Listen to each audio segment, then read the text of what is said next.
نور شاعري دا هم تاسو اورئ قدرمنو کتونکو نور هم ډېر شاعرانو پکې شاعري کړې ده او بیا سپیشل اکمل لیوني پای کې ډېر ښه شاعري نو راځئ چې دا پیکیج وګورو. چې غرضی صاحب راغلی دی د هغه هم مننه کوو او تمه ترې لرو چې د دنیا ټولو پښتنو ته به د خپل ټلویزیون په شیشه باندې د دې ځای د پښتنو د هلې ځلې هم دغسې وښیي لکه څنګه چې دی مخکې کوي. تېره ورځ د اماراتو پښتو ادبي ټولنه مرکز دوبۍ یوه دستوره په پاکستان سوشل سنټر شارجه کې وشوه. د غونډې مشر میلمه ښاغلی پروفیسر ډاکټر خادم حسین و چې په خصوصي توګه د ګډون دپاره د پاکستان نه راغلی و. د دستورې مقصد د ټولنې چیرمین ښاغلی بشیر احمد بشیر ته په مخه ویل و. ښاغلی بشیر احمد بشیر د ټولنې چیرمین و چې د هغوی ډیر زیات خدمات دي او د ټولنې د پرمختګ دپاره همیشه هلې ځلې کړې وي. ټولو شاعرانو، ادیبانو او راغلو میلمنو د ښاغلی بشیر احمد بشیر په خدماتو باندې رڼا واچوله او دا یې ووي چې د بشیر احمد بشیر خدمات به تر ډیره مودې پورې یاد ساتلی شي. کومه ټوکه ده چې په مونږ ونه شو، کوم ناورین دی چې په مونږ تیر نه شو، کوم غم دی چې په مونږ رانغی. راشئ د پېښور د نننۍ پېښه اخري پېښه وګڼئ. راشئ که ته د هر ګوند دی، که ته د هرې نظریې، که ته د هر مسلکې، خو چې په شجره په نسب په خټه پښتون یې، راشه د دې خاورې غم وخوره. بله غونډه د غني خان بابا سل کلیز جشن و، خو تر اوسه موږ 15 کتابونه چې دی هغه چاپ کړ. چې راغلی زما ژوند ته زما ژوند او زما زړه دی، زما سکون زما خوښي دی، لنډه ده زما هر څه دی، د خپل ځانه سره یې وړل. د درد احساس مې د حسینو زړو ته ورساو، د چا له قصده مې نن ظلم په خپل ځان وکړلو. سولې الفت راوړه رازه د آسیا زړګي ته، د هندوکش د غاړو خلکو د ارمان وکړلو. د کلي خان ستړی مزدور په خپلو سپو وداړو، د انسانیت د توهین حد و چې انسان وکړلو. چې د چا زورو بس د هغه شوه، ګودرې وران که ختمه کیسه شوه، زړګې مې صبر ماته شیشه شوه، دا زندګي هم څه عجیبه شوه، خپلوان تراخه شول پیسه خوږه شوه، سترګې شوې اوږې خېټه مړه شوه، خالد هغه مینا چې څه شوه، مونږ یو تږي اوچا چینا شوه، خوندونه لاړل شمه ومړه شوه. په دې موقع د خیبر پښتونخوا مشهور شاعر اکمل لیونی هم په پروګرام کې په خصوصي بلنه راغلی و. اکمل لیونی په دې موقع خپله خوندوره شاعري وړاندې کړه. د خیبر پښتونخوا د دې ستر شاعر شاعري په پوره نړۍ کې مشهوره ده. د اکمل لیونی یو د شاعرۍ یو جداګانه انداز دی او هغوی بیا په خپله مزاحیه شاعرۍ باندې ټول محفل نه داد واخیسته. اکمل لیونی د خپلې شاعرۍ په ذریعه د خیبر پښتونخوا په موجوده صورتحال باندې رڼا واچوله. ما ته د دې کلي دومره لګي اندازه، اوس پکې ما په میلمستیا ورته راځه. ما ته د دې کلي دومره ولګي د پته، زه اوس خبر شم څه ناڅه د حقیقته.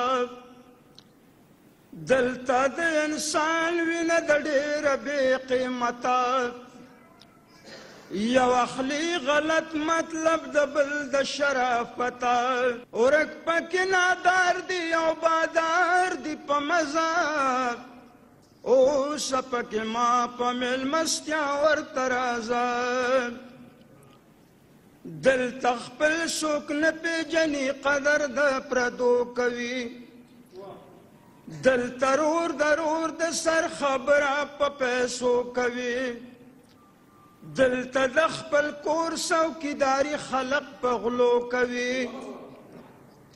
دلته مغلګي مشري په پښتنو کوي دلته مړه راپاسي دباونه په ژوندو کوي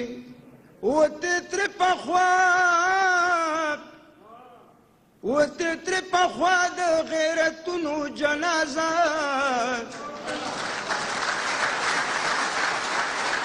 اوس پکې ما په میلمستیا ورته راځم وې ملا وې په تخته چې لمبوی مړې واورئ بخانۍ د الوانه بغیر نه کېږي دغسې نکاح هم د ملا نه بغیر نه کېږي ما پاکستاني افسر ته ووې ظلم مه کوه ما پاکستانی افسر ته وې ظلم مه کوه وې کار مې په تنخوا باندې د غلا نه بغیر نه کېږي دغسې نکاح هم د ملا نه بغیر نه کېږي ای د کونډې زویه څه خو بویه دا متل شوې او د کونډې زویه څه خو بویه دا متل شوې فصل په پټي کې د ډېرانه بغیر نه کېږي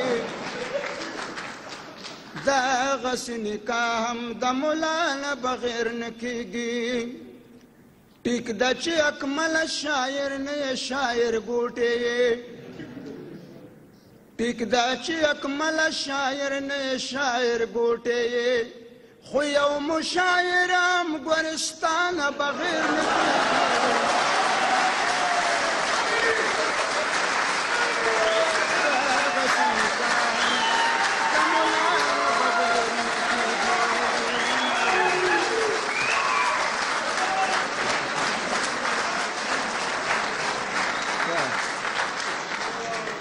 غوښې وریجې پولاونه کله خورم او کله نه خورم بې وینا پردي ودونه کله خورم او کله نه خورم د دې خېټې تندروالی او د معدې را سره غم دی پرشاتونه مرشاتونه کله خورم او کله نه خورم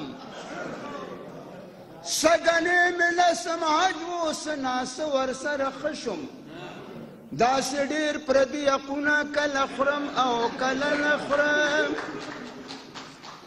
څه وړوکې سړی لیمه لوی افسر د دې وطن یم ایماندار یم رشوتونه کله خورم او کله نه خورم ښه په شره برابر یم ښه د شرې نه خبر یم په سارو پردي فصلونه کله خورم او کله نه خورم څه ولي د خدای خو نه یم ډوک بوږي غوندې ملا یم انجیو والا سیزونه کله خورم او کله نه خورم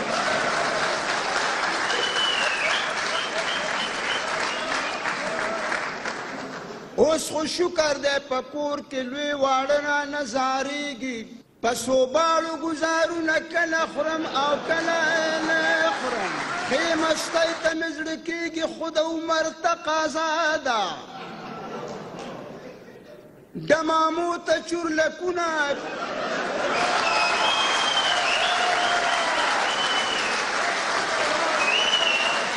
کله خورم او کله نه خورم زور د شعر مې اوس کېناست چې کمزورې شوم اکمله ښه د خلکو له غوږونه کله خورم او کله نه خورم د پروګرام په اخره کې د پروګرام مشر میلمه ښاغلی پروفیسر ډاکټر خادم حسین هم دستورې ته وینا وکړله ډاکټر خادم حسین ووی چې ما اورېدلی وو خو نن مې په خپلو سترګو ولیدل چې د اماراتو پښتو ادبي ټولنه مرکز دوبۍ په متحده عرب امارات کې د مسافرو په صحیح توګه خدمت کوي د تصوراتو یا د احساساتو د اظهار دپاره چې کومه محاوره پکار دی چې هغه تاثر ورسوي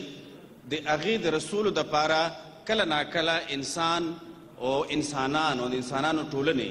انسان د فرد په حیث د ټولنې په حیث کله عاجز شي لاچاره شي بېوسه شي چې هغه شان ولټوي. دوه درې خبرې ستاسو مخې ته ایښول غواړم. اول خو د ټولو نه اول خو په رښتیا خبره دا ده چې د اماراتو ادبي ټولنې نوم خو ما اورېده او د کتابونو په صفو مې هم کته او بعضې مجلو باندې مې هم کته او بعضې ملګرو سره مې سلام دعا هم راشه درشه او ناسته پاسته م وه، خو دومره لوی کار نه نوم خبر. په رښتیا خبره دا ده د زما خو دا خیال دی چې ما وختي سوچ کولو دا څومره 40 کاله دا دومره بغیر ستړي کېدو نه 40 کاله چې صرف تاسو په یو ځای ناست هم یئ، دا هم د یو پی ایچ ډي تحقیقي مقاله ده.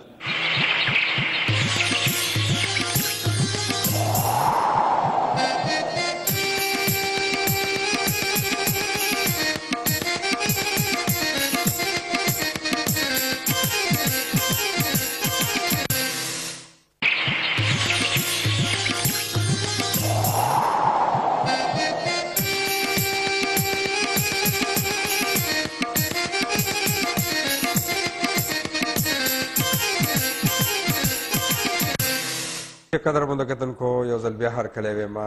تاسو پیکیج وکتو او د اکمل لیوني پکې ډېره ښه شاعري وه. جی ټیک وه که نه؟ او ډېره ښه وه او